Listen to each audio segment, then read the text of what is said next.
महि महादेवाय धीमहि तन्नो रुद्र प्रचोदयात्। ओम शांति। मित्रों, आप सभी का पूजा अभिषेक में स्वागत है। मैं पंडित मनीष कुमार तिवारी आज आप सभी लोगों को सावन मास के बारे में बताऊंगा। हमारे देश में सावन मास का उत्सव संपूर्ण जोर शोर से मनाया जाता है। इस वर्ष सावन मास की शुरुआत 14 जुलाई से हो रही है, जो 12 अगस्त तक चलेगी। इस साल सावन माह में 4 सोमवार आएंगे।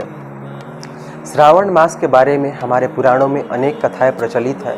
इनमें से एक कथा ये भी है कि दक्ष प्रजापति की पुत्री सती, जो भगवान शिव की पत्नी थी, वो अपने पिता के यज्ञ में मृत्यु के पश्चात उनका पुनर्जन्म हिमालय राज के यहाँ हुआ। वो भगवान शिव को पति के रूप में पाने के लिए अनेक वर्षों तक कठोर तप की। सावन मास में ही भगवान शिव ने उन्हें दर्शन देकर उनकी मनोइच्छित कामनाएं को पूरा किया। इस वजह से भगवान शिव को सावन मास भी बहुत प्रिय है। सावन मास के बारे में एक कथा ये भी प्रचलित है कि श्रावण मास में ही भगवान शिव पहली बार धरती पर आए थे। जब वो धरती पर अपने ससुराल आए तो उनको जल के साथ अभिषेक करके उनका स्वागत किया गया। इस वजह से उन्हें अभिषेक अत्यंत प्रिय है। श्रावण के मास के बारे में भी कहा जाता है कि सावन मास में ही समुद्र मंथन हुआ था। उस मंथन के फलस्वरूप 14 रत्नों की प्राप्ति हुई। उन रत्नों में एक हलाहल नाम का विष भी था। उस विष के वजह से संपूर्ण सृष्टि में हाहाकार मच गया। कोई भी उस विष के तेज को बर्दाश्त नहीं कर सकता था। तो सृष्टि को बचाने के लिए भगवान शिव ने उस विष का पान किया। उस विष के पान करने की वजह से भगवान शिव का कंठ नीला पड़ गया था और उनके संपूर्ण शरीर में जलन उत्पन्न होने लगी थी। उस जलन को शांत करने के लिए देवताओं ने भगवान शिव का गंगा जल से अभिषेक किया, जिसकी वजह से उनकी जलन को शांति प्राप्त हुई और भगवान शिव बहुत प्रसन्न हुए। इसलिए भगवान शिव के अभिषेक में गंगा जल का विशेष महत्व है और भी जलों का विशेष महत्व है। श्रावण मास में ही कावड़ यात्रा निकाली जाती है। कावड़ यात्रा में लोग अपने आसपास के पवित्र नदियों का जल भरकर भगवान शिव को अर्पित करते हैं और बोल बम के नारे के साथ चलते रहते हैं। श्रावण मास के बारे में कहा जाता है कि यह मास संपूर्ण व्रतों के साथ भरा हुआ है। हर एक तिथि और दिन को कोई न कोई व्रत मनाया जाता है। श्रावण मास मनुष्य की कामनाओं के अनुसार फल देता है। जो जैसी इच्छाएं लेकर पूजन करता है वैसा फल देता है। ऐसा कहा जाता है कि सतयुग में मणिलिंग, त्रेता में स्वर्णलिंग, द्वापर में पारद लिंग और कलयुग में पार्थिव लिंग का विशेष महत्व है।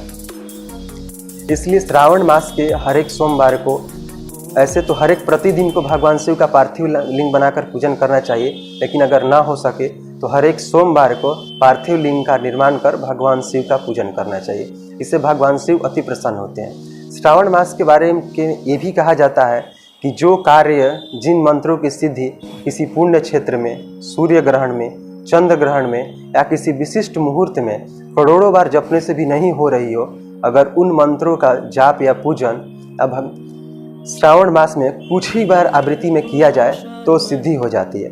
श्रावण मास में वर्षा ऋतु शुरू हो जाती है। उस समय भगवान विष्णु योग निद्रा में चले जाते हैं। उसके बाद संपूर्ण सृष्टि पर भगवान शिव का अधिकार हो जाता है।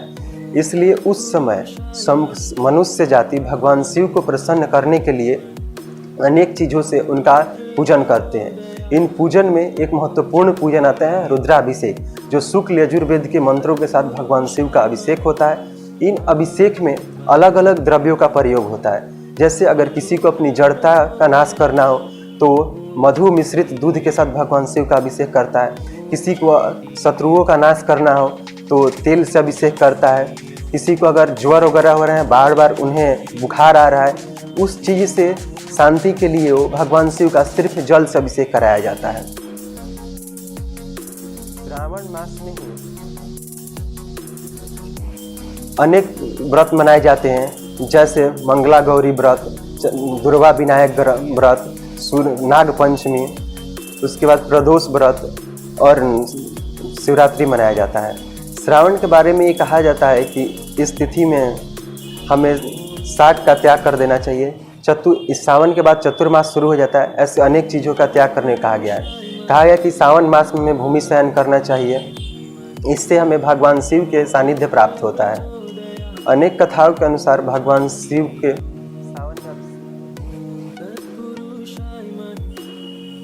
भगवान शिव को बिल्वपत्र अत्यधिक प्रिय है।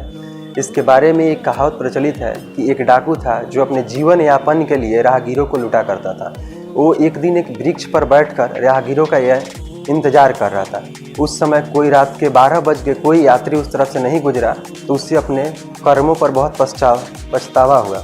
इसके फलस्वरूप उसने पेड़ के पत्तों को तोड़ तोड़ के नीचे फेंकना शुरू किया।